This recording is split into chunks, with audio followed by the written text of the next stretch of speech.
Assalamualaikum warahmatullahi wabarakatuh. Para mahasiswa, kita bertemu lagi dalam perkuliahan di program studi kita, program studi pendidikan sejarah ya. Ya, kita masih kuliah dengan daring ya, atau dalam jaringan ya. Ya, bagaimanapun kondisinya kita tetap bersyukur kita bisa masih belajar bersama ya, walaupun jarak jauh ya. Ya, baik. Kali ini kita bertemu dalam mata kuliah profesi kependidikan. Ya, ini profesi yang sangat mendukung untuk atau bagi kita yang nanti terjun ke dunia pendidikan. Harus paham ya tentang apa itu profesi guru ya, dan segala hal yang terkait dengan masalah-masalah keguruan kependidikan ya. Ini penting untuk kita pahami ya sebagai sebuah profesi ya. Ya baik, materi kita pertama ini ya.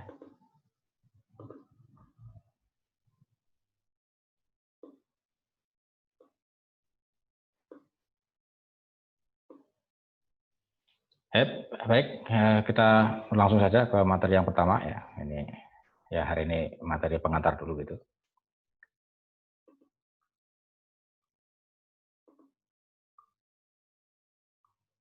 Nah, sebelum masuk ke materi, kita kaji dulu ini tentang capaian pembelajarannya ya. Ya, ini seperti biasanya.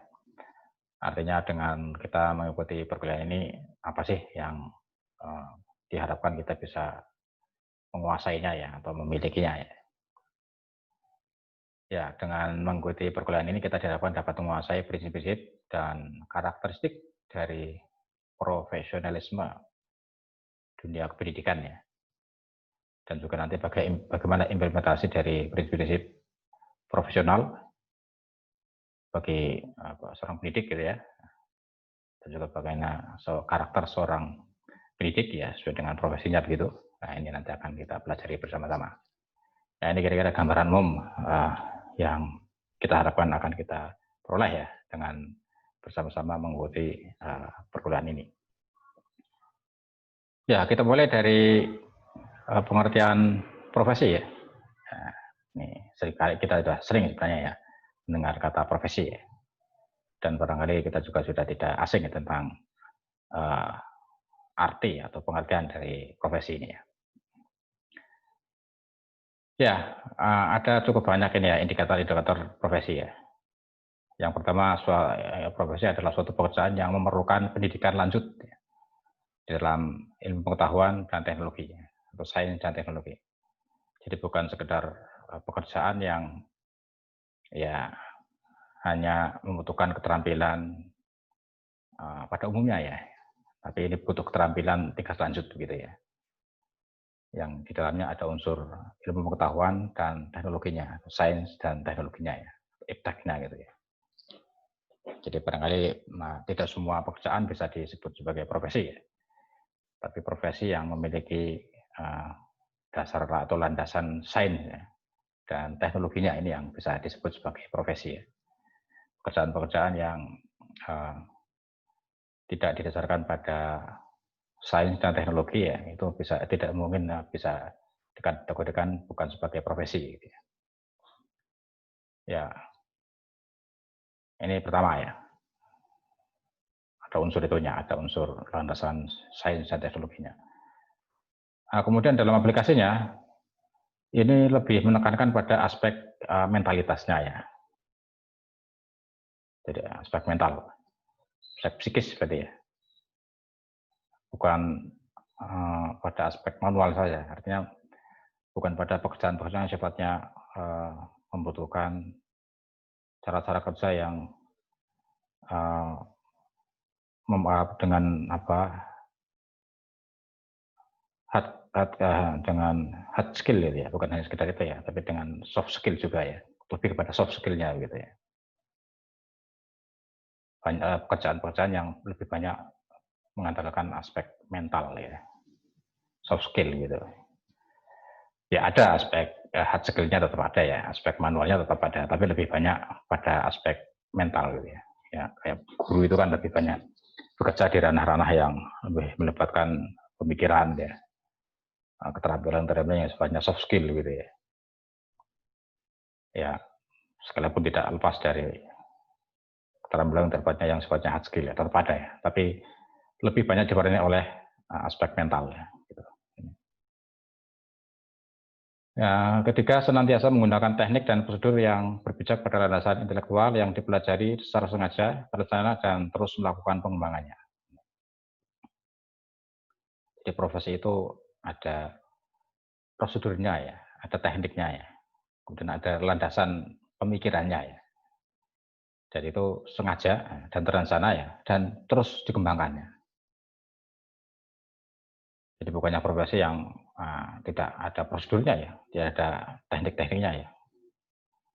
Bukan profesi yang bisa dilakukan oleh siapa saja ya, yang tidak menguasai prosedur atau menguasai teknik-tekniknya ya. Tapi pekerjaan yang hanya bisa dilakukan oleh orang yang menguasai teknik dan prosedurnya ya. Dan juga terus berusaha untuk mengembangkannya ya. Jadi tidak berhenti, ini terus dikembangkan.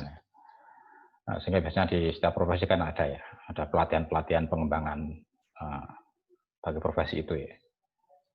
Guru misalnya ini, itu ya terus ya. Biasanya setiap tahun, setiap semester ada pelatihan-pelatihan untuk pengembangan diri. Ya. Nah, itu karena ya profesi guru merupakan sebuah profesi gitu ya. Dokter ya, perawat ya itu juga begitu. Selalu ada kegiatan-kegiatan pengembangan gitu. Kemudian memiliki informative responsiveness, ya. Mempunyai kepedulian, mempunyai responsif ya, dalam menyikapi dan melaksanakan pekerjaannya. Jadi senantiasa responsif dan peka ya terhadap pekerjaannya ya.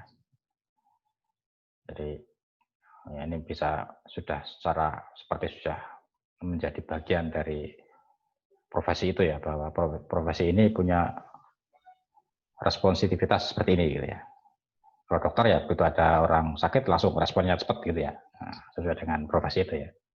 Guru begitu ada siswa yang mungkin punya masalah ya langsung bisa tanggap ya, langsung bisa tanggap, peduli, wah ini karena guru ya. Nah, ya selalu tanggap, peduli ya dalam melaksanakan pekerjaannya.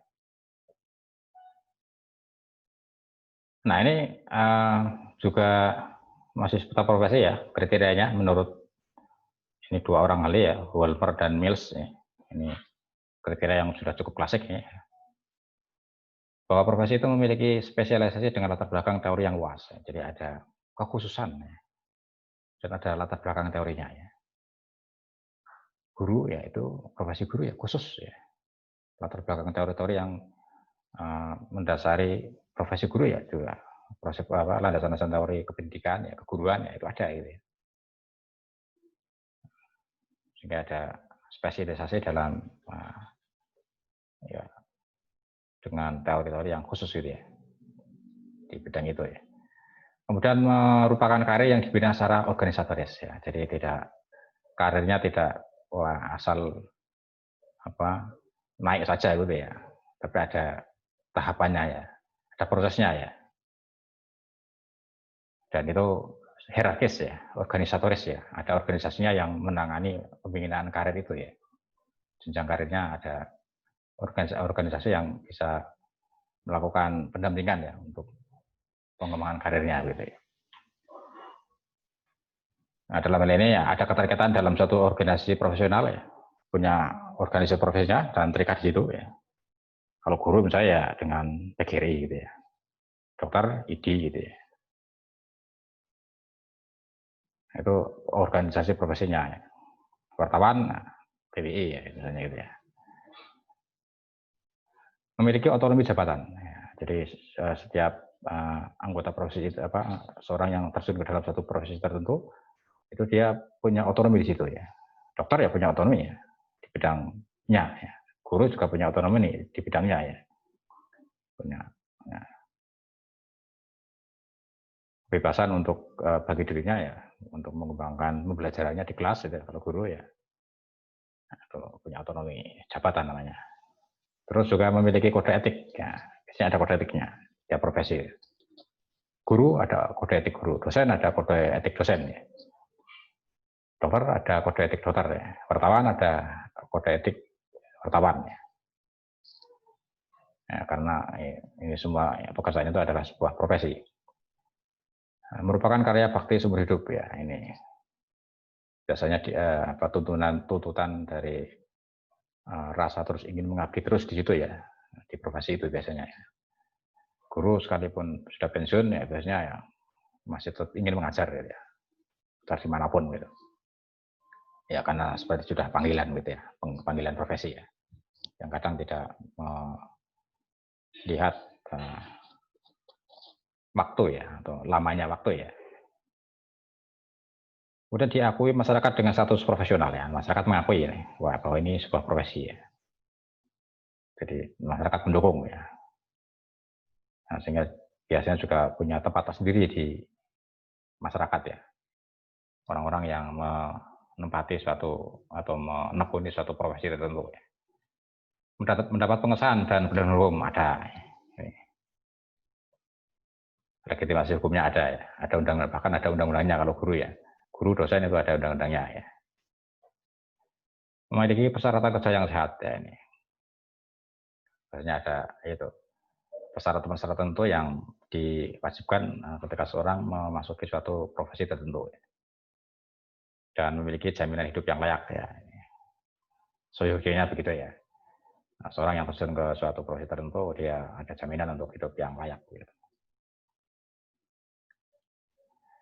Nah itu beberapa pengertian tentang profesi. Kemudian ini ciri-ciri profesi ya, khusus di bidang pendidikan. Ini menurut Westby dan Gibson. Nah ini karakteristik profesi pendidikan itu. Yang pertama diakui masyarakat dengan layanan profesional. Ini masyarakat biasanya mengakui ya. Guru sebagai profesi ya diakui oleh masyarakat ya. Bahkan menjadi menandang guru sebagai pekerjaan yang ya punya tempat tersendiri ya, di hati masyarakat ya. Ya. Karena guru banyak melahirkan generasi-generasi yang ya menjadi harapan masyarakat ya. Sehingga guru menempati posisi tersendiri ya di hati masyarakat ya. Memiliki sekumpulan bidang ilmu pengetahuan sebagai landasan dari sejumlah teknik dan prosedur yang unik ya.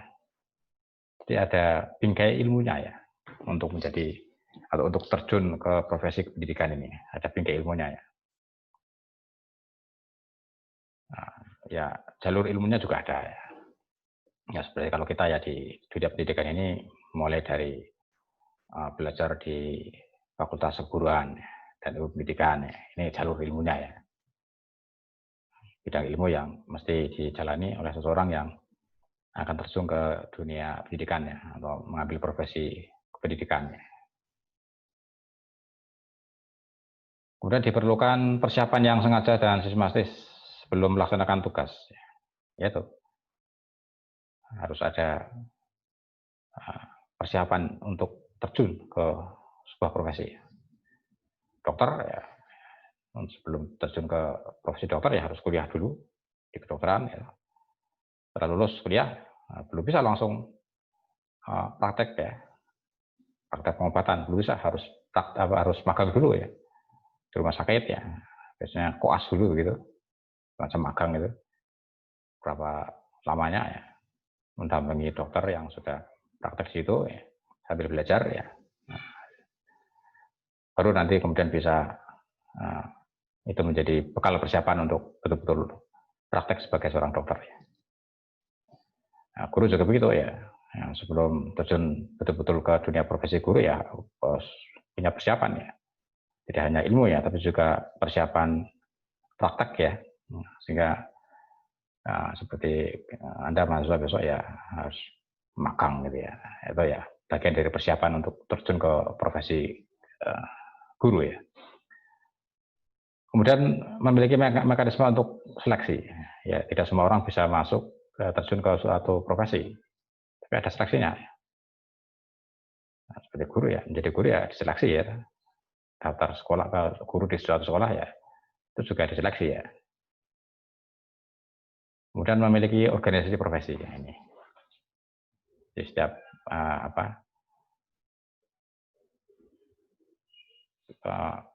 pendidikan itu punya organisasi profesinya, yaitu PGRI ya.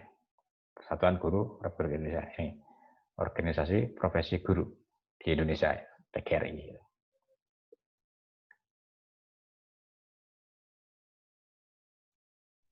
Nah, mengapa setiap profesi ya, termasuk ini ya, untuk khususnya ya di dunia pendidikan ini harus ada organisasi profesinya. Ya, ini karena organisasi profesi seperti PGRI itu punya fungsi-fungsi tertentu ya. Yang pertama menjadi wadah masyarakat profesi ya. Jadi semua orang yang terjun ke dalam profesi itu ya, kalau di pendidikan ya, semua orang yang terjun ke dunia pendidikan yang menjadi organisasi ini, jadi anggota dari organisasi ini. Nah, jadi Anda besok kalau terjun menjadi guru ya akan menjadi anggota PGRI. Nah, seperti saya ini dan dosen-dosen lainnya juga ini ya, karena terjun di dunia pendidikan ya, itu juga menjadi bagian atau menjadi anggota dari PGRI gitu ya. Nah, ada kartu anggotanya ya, ada organisasi, ada kartu anggotanya ya, dan ada iurannya ya, ya bulan iuran PGRI itu ya, ada ya. Kemudian mengembangkan ilmu pengetahuan profesi ya. Jadi nanti di organisasi itu di PGRI itu ada ya usaha-usaha untuk mengembangkan profesi ini ya, agar profesi tersebut, profesi keguruan ini tidak mengalami stagnasi ya, tidak mengalami kemandekan, tapi terus bisa berkembang ya. Apa yang bisa dilakukan untuk terus mengembangkan profesi guru ya, nah, itu ya. Ada ya fungsi-fungsi dari itu di organisasi profesi ya. Kemudian menyusun kode etik dan ya kode etik profesi ya, serta menjamin kompetensi profesi ya. Jadi PGRI misalnya, itu tugasnya adalah menyusun kode etik bagi para guru ya, bagi para pendidik. Sehingga itu menjadi panduan bagi para pendidik dalam menjalankan tugasnya ya. Sehingga mereka atau para pendidik ini kemudian terikat oleh kode etik ini ya. Sehingga tidak boleh keluar dari acuan etik gitu ya. Kalau melanggar kode etik ya bisa dikenai sanksi ya. Dari mulai sanksi administrasi sampai ke sanksi yang lebih berat gitu ya. Nah ini ya, hampir di semua profesi itu ada kode etiknya ya. Kemudian mewakili profesional di masyarakat ya. Ini organisasi itu mewakili. Jika kalau ada masalah di dunia pendidikan ini biasanya yang ditanya adalah pengurus PGRI misalnya. Itu berarti mewakili profesi pendidikan guruan ya untuk menjawab suatu masalah tertentu ya. Mewakili. Mengembangkan mutu profesi dan statusnya ya, jadi mengembangkan kualitas profesi pendidikan ya dan juga statusnya ya, sehingga terus ditingkatkan kualitasnya gitu ya. Profesi ini jangan sampai terus malah mengalami penurunan kualitas ya. Ya sebenarnya kita juga sudah merasakan ya pengembangan profesi pendidikan kita cukup tertinggal ya dibanding negara-negara lain ya, seperti Malaysia ya. Dulu di tahun 70-an Malaysia banyak mengimpor guru dari Indonesia ya. Artinya berarti itu secara kualitas pendidikan kita lebih baik dibanding Malaysia ya. Nah, profesi guru di Indonesia lebih baik daripada di Malaysia ya. Tapi ternyata sekarang ya sudah kebalikannya ya. Malaysia sudah lebih bagus ya kualitas profesi pendidikannya ya dibanding Indonesia. Ya. Nah, kemudian mengawasi perilaku anggota profesi melalui kode etik ya, serta memberi sanksi atas pelanggaran lainnya. Kalau misalnya ada anggota profesi yang melakukan pelanggaran kode etik ya bisa diberi sanksi oleh PGRI ya, pihak PGRI yang memberi sanksi ya. Nah, tergantung pelanggarannya ya, pelanggaran terhadap kode etik itu ya, pelanggaran ringan apa berat ya, tergantung pelanggarannya. Kemudian memberikan realisasi dan akreditasi ya.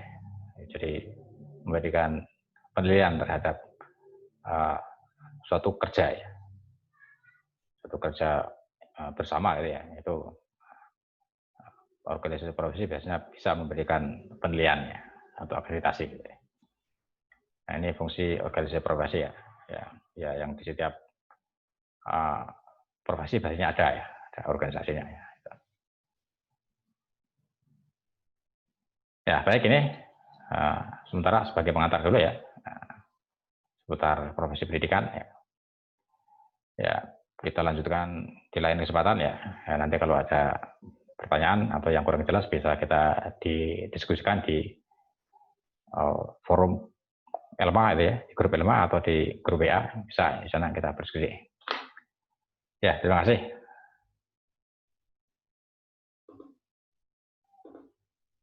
Assalamualaikum warahmatullahi wabarakatuh.